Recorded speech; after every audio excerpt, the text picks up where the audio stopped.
as President Roosevelt stated. And so what we want to talk about today is the attack on Pearl Harbor, maybe what led up to it, some of the things behind it, what actually happened there. And you're welcome to call in and fill me in on anything I get wrong, or on if you feel my opinions are misspaced. But yeah, at 7 o'clock in the morning on December 7th, 1941, the Japanese fleet attacked our U.S. Navy and Army compounds on Hawaii, on the Big Island at Pearl Harbor, which is where we had a lot of our fleet stored. And the significance of that is the same as, I'm not going to say it's on the same level as 9/11, about the same amount of lives were lost, though. But I think there were things that led up to it and that could have been prevented, that we should have seen coming and should have been better protected. I think everyone, though an armchair quarterback, can say should have done this, should have done that, should have seen this, should have seen that. But what they say is if you don't study history, then you're doomed to repeat it. So you should learn some things that happened in history. And actually, when they talk about Pearl Harbor there, like, it wasn't just like a sneak attack like they decided on December 6th to have the fleet leave the Tokyo Bay and go out into the ocean and then show up mysteriously at Pearl Harbor December 7th. It was a long planning. In fact, they were at, they pretty much had this decided in November, because the fleet left. This was November 26th when the fleet left to head towards Pearl Harbor. The Japanese fleet was under radio silence. That means no one was communicating with them, so no one could intercept the codes and tell where they're at. There wasn't satellite imagery. There wasn't a cross-Pacific drones up there looking at anything. There was a wide Pacific Ocean, and they came through. So they were going for 2 weeks, approximately over 2 weeks before they hit Pearl Harbor. Well, no, just around under 2 weeks, because 30 days in November, under 2 weeks. So even if they had, it would have taken something for the Japanese government to have broken radio silence to turn that fleet around from the attack. So they had already planned that attack. Now, things people don't realize happened on the same day, although it's listed as December 8th, it's because it crossed the international date line. The Japanese also attacked the Philippines and also attacked Wake Island. So there was 3 coordinated attacks to include Pearl Harbor. So they were trying for a massive knockout blow on the fleet and to bring us into negotiations that would be beneficial to the Imperial Japan. So one of the things, Mike, can you hear me? Yeah, I can hear you, Paul.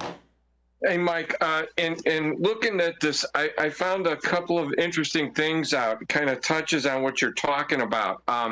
It turns out that Yamamoto was at a conference in Washington, D.C. in 1925. And at that time, there was a book written by a British author, Hector Bywater, and it was called The Great Pacific War. And what happened was, no one knows for sure, but it looks like the Imperial Japanese Navy at the time had either several articles about the book or the book, in fact, translated. And they began to study. And in that book, it kind of indicates that the war would have started in 1931. Yeah, the war started actually, the way the Chinese and the Japanese look back on it, the war actually started in 1931 when the Japanese invaded Manchuria. So that they dated that far back, So, right. So the Japanese. And there's a really interesting fact that they didn't discover until 60 years later.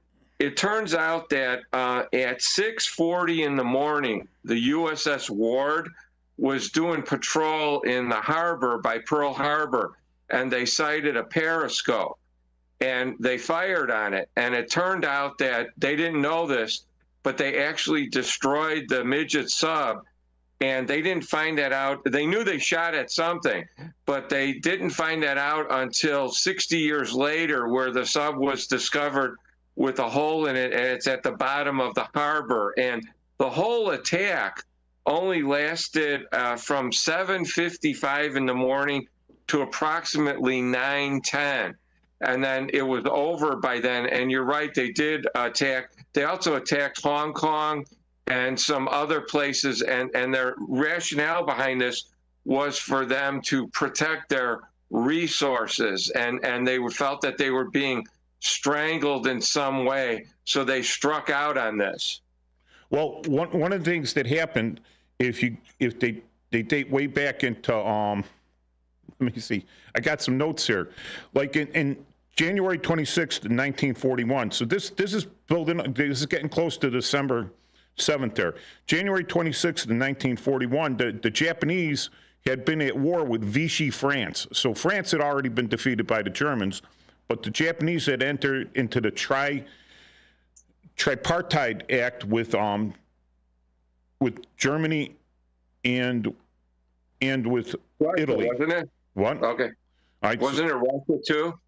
It was Italy and Germany and Japan became the major Axis powers at that time, and they had the tripartite agreement that if it was kind of like NATO, if anyone that wasn't already involved in the war attacked one of the other parties, right, then the other parties would have to come to the assistance of that. So, like if the Americans who were not involved in the war at this time were still quasi-neutral, I could argue about there's no such thing as a neutral. If you stay you're neutral, you're benefiting one party over the other. It's that simple. So there's really no such thing as a neutral. You're trying to keep out of it is what it is, but you're still, you could benefit one party or the other. One party needs it more. All right, so if any power, like if we were to attack Japan for some reason, then that would have started the war earlier, because then Germany would have declared war on us and Italy would have declared war on us, right? So it wasn't until after the Japanese attacked us that the Germans came out and declared war, and we had declared war on Germany and on Japan at the same time. So, but what happened was since France had capitulated, there was still part of France that wasn't really messed up by the war that the Germans hadn't occupied, and they maintained a neutrality, quasi-neutrality under like the German guidelines, Vichy France, and they actually went to war with the Japanese in French Indochina, and the Japanese had occupied a bunch of the former French air bases in Indochina with the intention of blocking the British from supporting the China, because Japan was at war with China since 1937. All right, and so so we said, listen, we don't want you having those air bases there. We don't want you being in the air bases. And we said, okay, we're going to freeze all your assets. Then later on, about 5 days later, that's when we blocked off oil and gasoline and our scrap steel. All right. So one of the things that I took into account with studying history and sort of military is you don't go to war with a trade partner.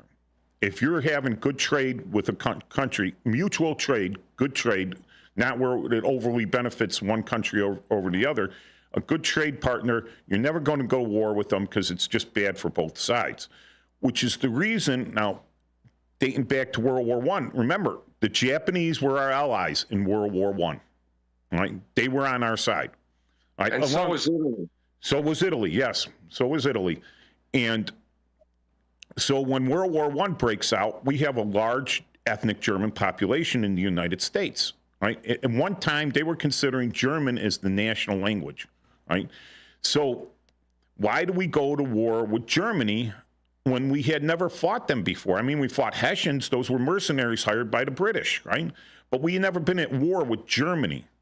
And the British, our last official war with them was the War of 1812, but the British were very much on the side of the Confederacy, and they were buying the Confederate cotton, and they were supporting the Confederacy over the United States. in the Civil They were War. providing them with rifles too, Yeah. the Confederates, with Enfield rifles. So you look at that and you go, well, the British were really more aggressive towards us, less likely to be our ally, right, than the Germans would be. The British blockaded Germany, and we could not trade with the Germans. We could only trade with the British. So things came up with the with Mexico City, with the Germans trying to get the Mexicans to invade the United States to keep us from to open up a new front, so we're not supplying so much for the British.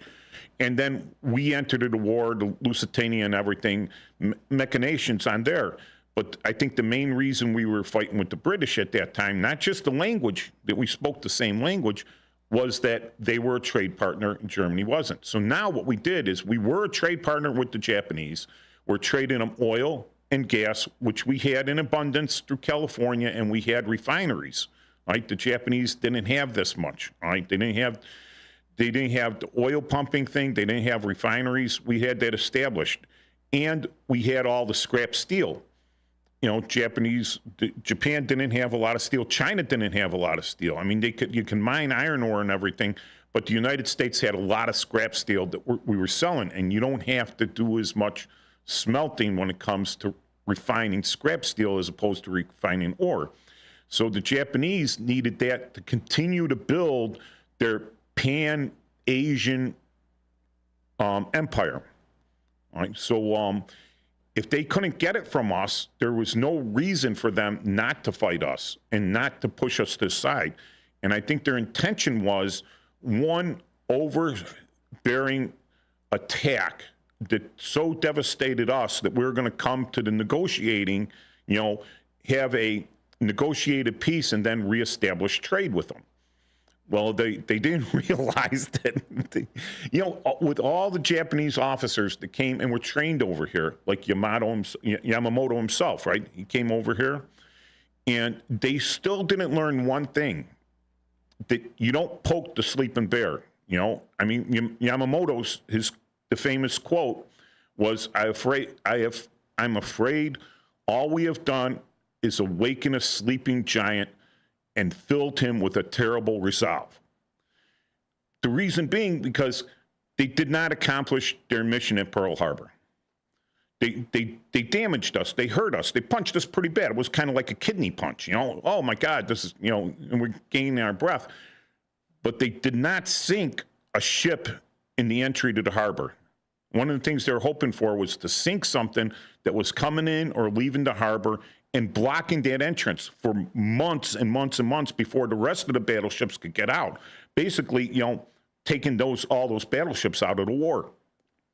And they were really hoping to get the aircraft carriers there because the Japanese probably were the first to realize we had the first aircraft carrier, the Lexington, or not, the Langley. The Langley, all right?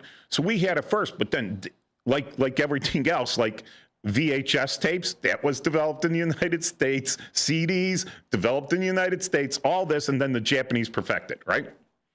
So we have an aircraft carrier, and the Japanese realized, man, this is really good because you could really extend your power there, right?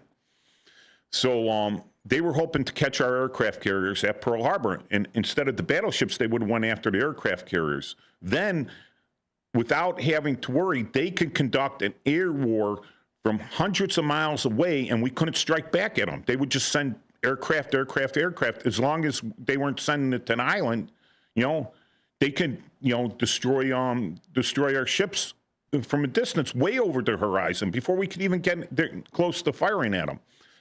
So when they didn't destroy the aircraft carriers, when they didn't bottle us up at Pearl Harbor, they immediately lost the war.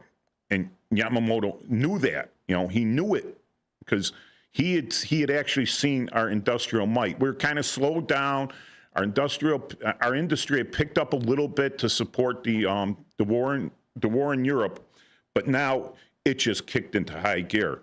And if we had not had a Germany first policy, all right, if we had gone we had pushed our full force and might to the Japanese, we probably would have put them out of the war in late 43.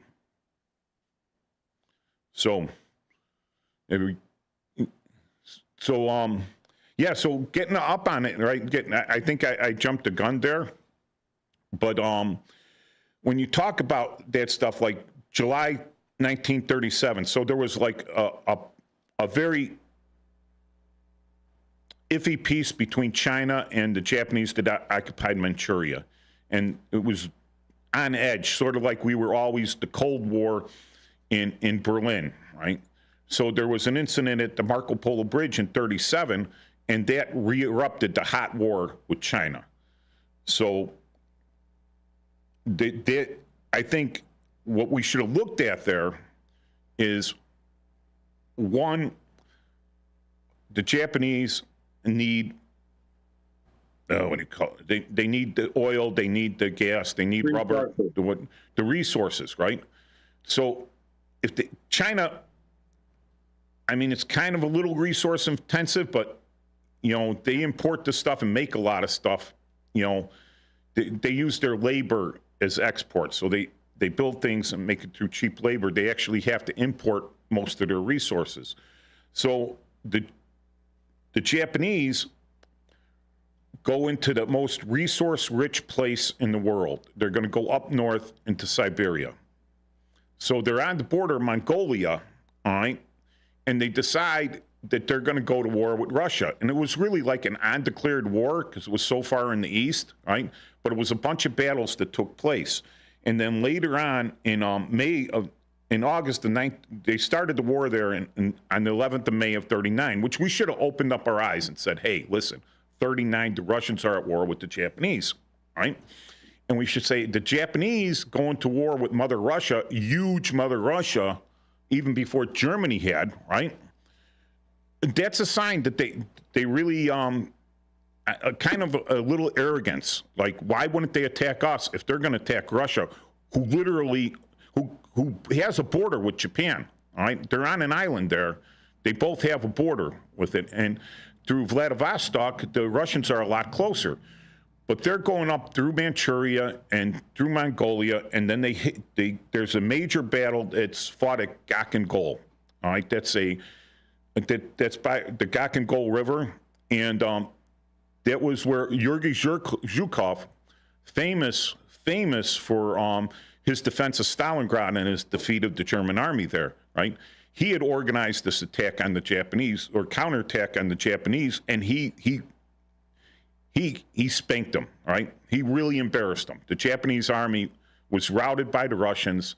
They took heavy casualties compared to Russian casualties, and they decide, hey, there's going to be like an unspoken treaty peace agreement. We're not going to fight with the Russians. We're not going to go to actual war with the Russians. The battle was over. But now the Japanese have lost face. They've lost a lot of face because their last victory was in 1905 over the Russo-Japanese War. But now they've lost this minor battle after they've been just handing it over to, they've been spanking the Chinese, I mean. They went into Korea, So now they've got to regain face, and they can't do it against Russia. It might be with an agreement with Germany and everything, because if Japan was going to go to war with Russia immediately, the Russian industrial might would have started going earlier in the war. All right, so that would have posed the threat, and you're giving the Russian army and their commanders time to sift out let the scum float to the surface, right? So the Russians could get rid of them, and then you have a more professional Russian army, and you move them back west, right? And then the Germans are facing something a little different. So now the Japanese have got to save face. They've been fighting with the British, but not really major fighting. The British are occupied in North Africa. They're occupied defending their home island. They're not really overextended. Yeah, they defeated the Vichy French a little bit, and there was a agreement that that stopped that.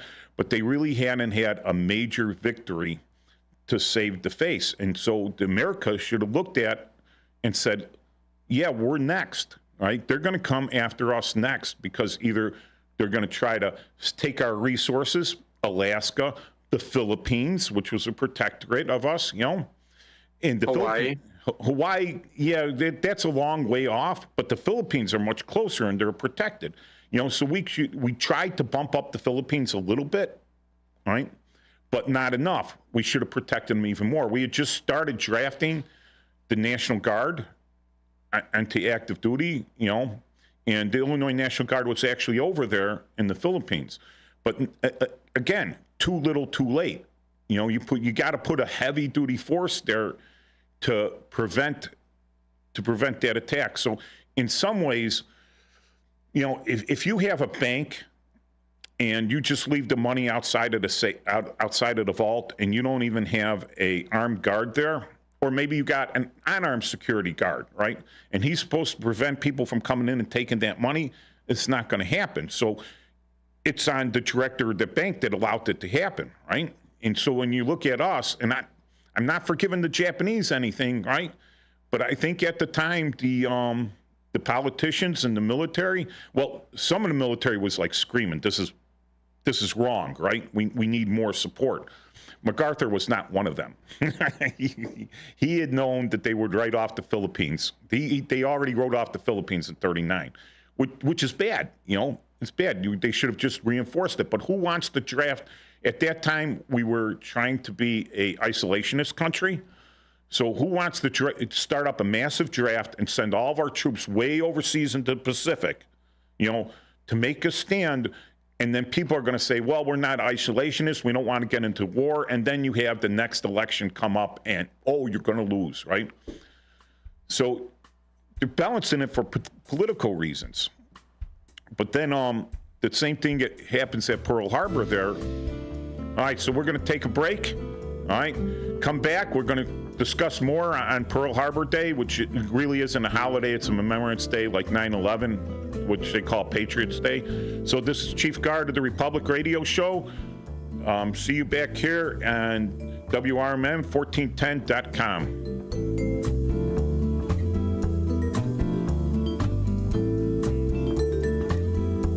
WRMN. You can call us in if you want on the voice, 847-931-1410, and the text, 505-926-1410, or hit us up in the comments on Facebook Live, WRMN 1410 channel. If you can't pick us up outside of the 2,000-watt radio range, you can listen live on the WRMN app. Just go to WRMN1410.com and go to the Play Live. So I want to say hello to Brendan, the super fan of WRMN 1410. Thank you, Brandon. And Sonar, thanks for listening in too. Paul, now my dad was a little younger. He was born in 1936, but I know your dad served in the Navy. When did he get enlisted, or did he draft? No, my dad enlisted in about 44 when he got out of high school. But actually 43. And, that brings up an important point. Did you know that on that day, 2,403 people were killed in Pearl Harbor, and 2,335 of them were military, and 68 of them were civilians. And alone on the Arizona, 1,177 people died, and there were 1,178 wounded. My dad joined the Navy, and so did my uncle joined the Army on my dad's side. And on my mother's side, my uncle Al joined the Navy, and my uncle Lenny joined the Army, and my uncle Gene was in the Far East, the Middle East, where he was in Egypt and in that area. So we've got a long tradition. And I actually have a friend, Mark Machuzik. He had 5 uncles that were in the military at that time. So, and that brings up another point. Within 30 days of the attack, 134,000 men and women enlisted. And that was prior to the draft even. So there was a great deal of patriotism in the country at that time. And it's really sad because there's very few of the World War II veterans that are left alive. And you know, in my opinion, all of them are heroes because they stood up for the country when nobody knew what was going to happen, and they went through a long 4 or 5 years of difficulty, and they really came through. And that's why they call them the greatest generation. And I found out something else that's interesting too. Okay. If you're a veteran of the Arizona, and any veteran that passes away has the right to be buried with his ship's comrades, and they will lay his ashes down on the Arizona still to this day. Yeah, I've heard that happening. Now we got a call. Yeah, we have Bob on the phone. He wants to join us here on the Chief Guard of the Republic. Good afternoon, Bob. Hi, Bob. Good afternoon, gentlemen. Very interesting conversation. I was 10 years old when the Japanese invaded Pearl Harbor. I remember it very well. It was after church that it was before church that we got the news that Pearl Harbor had been bombed. And I had uncles that served, one in the Navy, one in the Army. One of them was a doctor, and he volunteered. I don't think he ever shot anybody, but I think he certainly took care of a lot of wounded people. But I think the most interesting thing about this, and of course I've been listening to observations that you people have had concerning prior to Pearl Harbor, the Japanese intentions. Yamamoto is quoted very often because he was a very important admiral in the Japanese Navy, and he was very, very loyal to the emperor, of course, but he was very much concerned, having having gone to school in the United States and spent time here. He made many statements that were quoted about the folly of going to war with the United States. Once, of course, war was started, we declared war. The Japanese did not. They instigated it, sure as hell.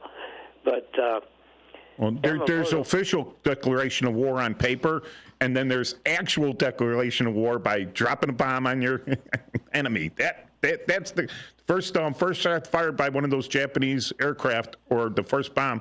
That was the official declaration of war. Well, I think that they felt that they could cripple us so bad that we wouldn't want to go to war, and they would want to support them materially with raw materials that they need to conduct the wars that they already were engaged in. Yeah, against the Chinese and the British and the French and the Dutch and the Australian. Well, the Great Britain concluded.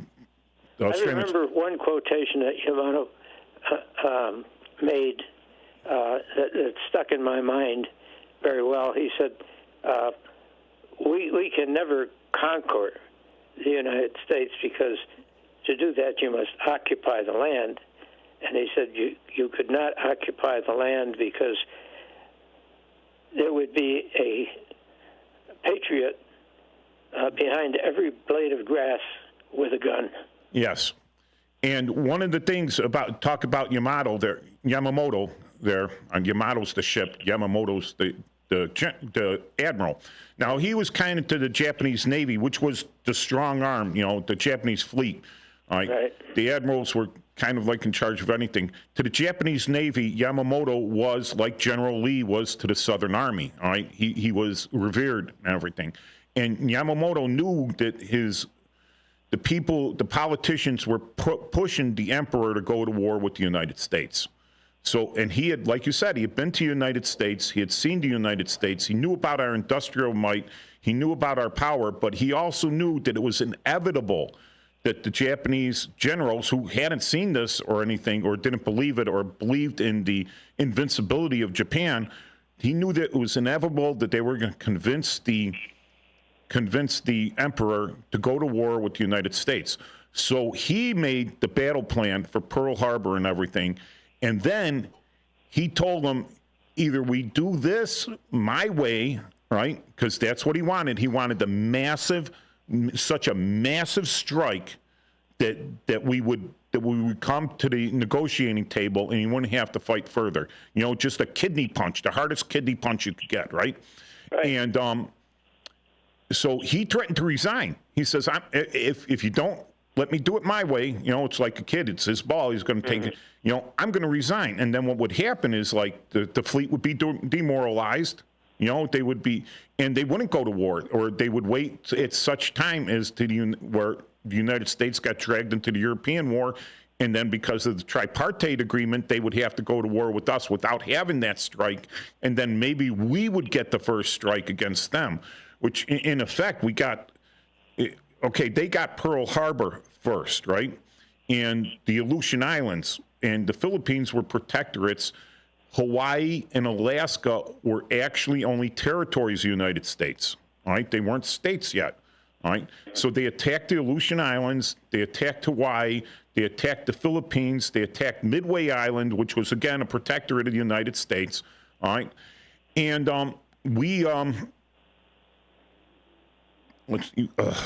we struck the first blow against mainland Japan. So we sent the B-25s, the Doolittle raid. So that was in April of 42. April 42. So you look at April 4. Okay, so like we're talking about, my uncle was drafted out of Harrison High School in January of 42, a month after Pearl Harbor, because he was still in high school. He turned 18 years old, and they drafted him. He didn't even graduate high school, and he went up to the Aleutians to fight. So, yeah, so we struck the first blow against the actual Japanese mainland, all right? And without our aircraft carriers, which Yamamoto wanted to get rid of and didn't get rid of, we were able to do that. And we sent a message to the Japanese people that knew about the thing, right? That was going to happen. And what they did to the captured pilots, that's even more of a, it goes more to the crimes. Brutal. It was a war crime. Yeah, they considered it a war crime to attack their home country. All right. There's another thing I think that should be mentioned, and that is that we were cognizant that the Japanese were rattling their sabers, so to speak, that they were building up and making threats and so on. And we were in the process of building up our strength. Very slowly. Yes, but we were sending, as a matter of fact, one of the reasons why the radar, which we had, although it was in its infancy, had detected a Japanese aircraft. But they were also expecting American bombers that had been coming over there. There was a B-17 crew flight coming from California. Yeah, wrong direction. Yeah. Coming from the wrong direction. They should have said, wait a second, these are coming from the east. Why would the B-17s been coming in from the east? Probably their compass wasn't working too good.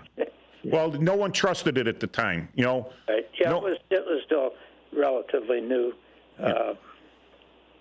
You know, I was in military intelligence, and I can tell you we have some stuff. We could pick up a lot of stuff, but you can't even tell the bosses how you get that information.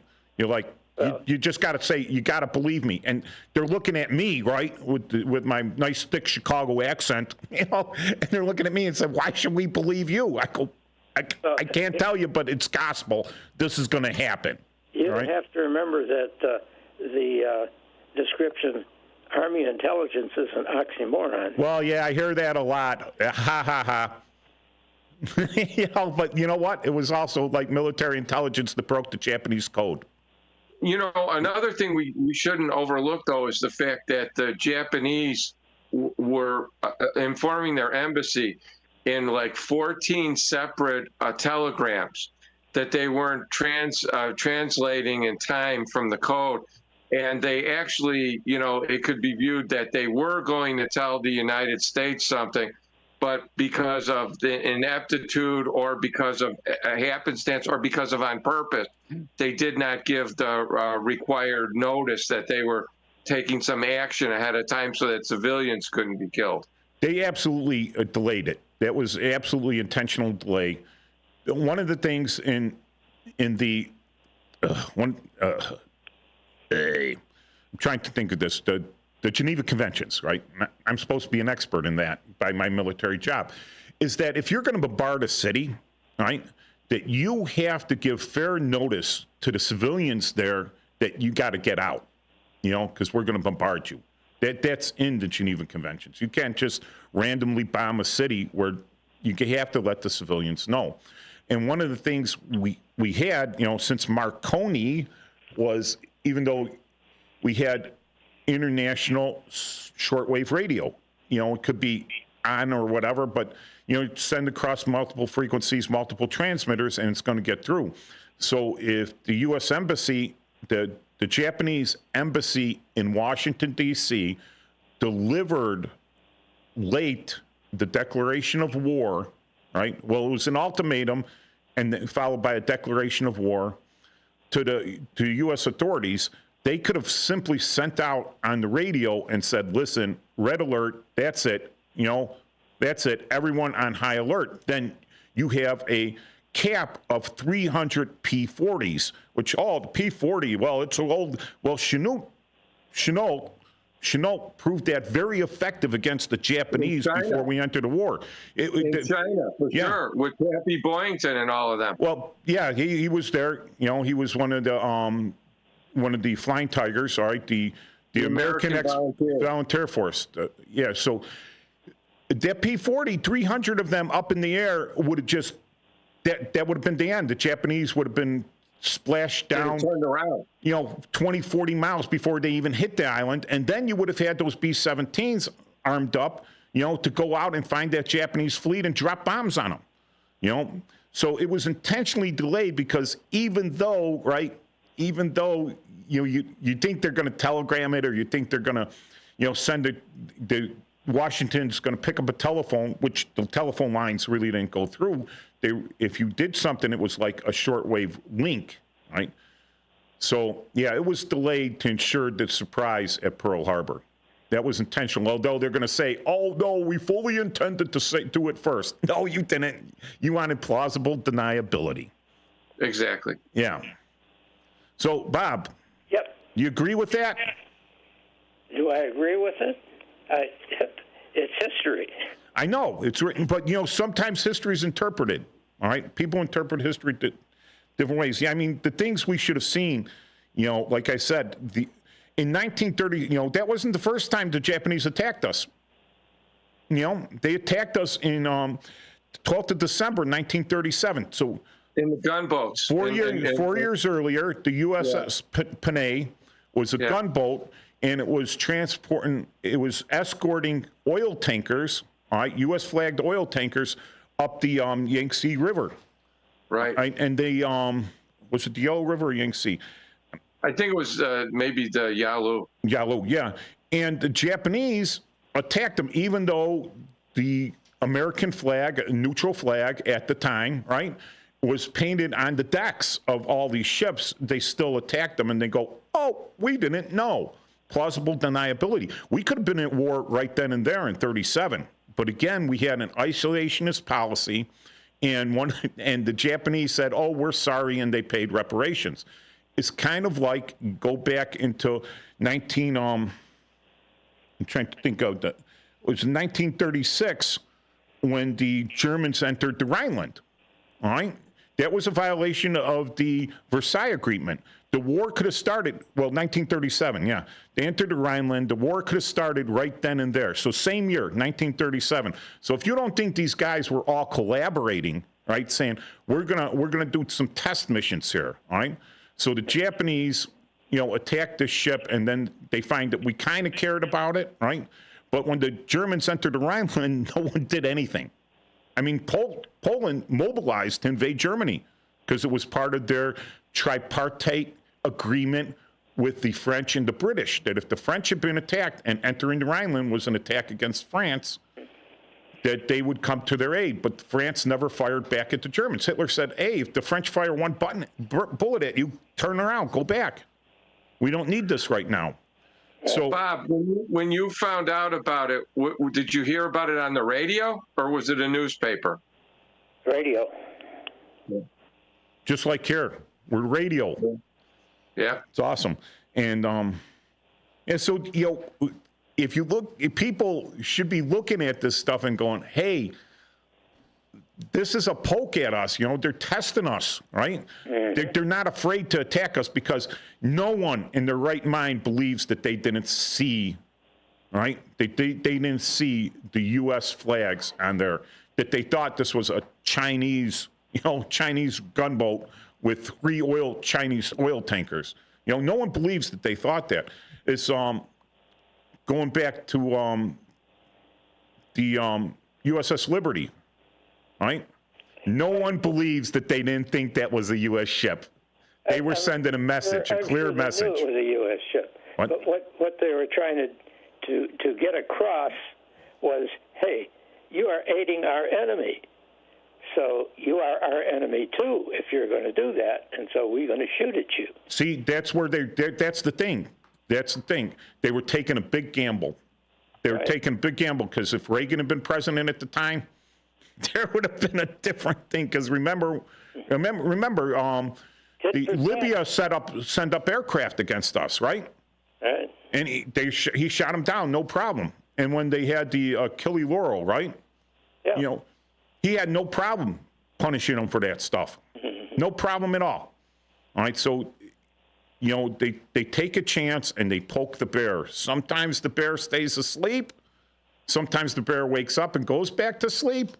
But then sometimes they poke him so hard that bear is never going to go to sleep. He's just going to wake up until he has eaten every bone. Yeah. Right. Well, nobody wants somebody to push the button this time. Oh no, that's hey, and we're getting a little off. We're getting a little off kilter from December 7th. But what I said is we should learn from this.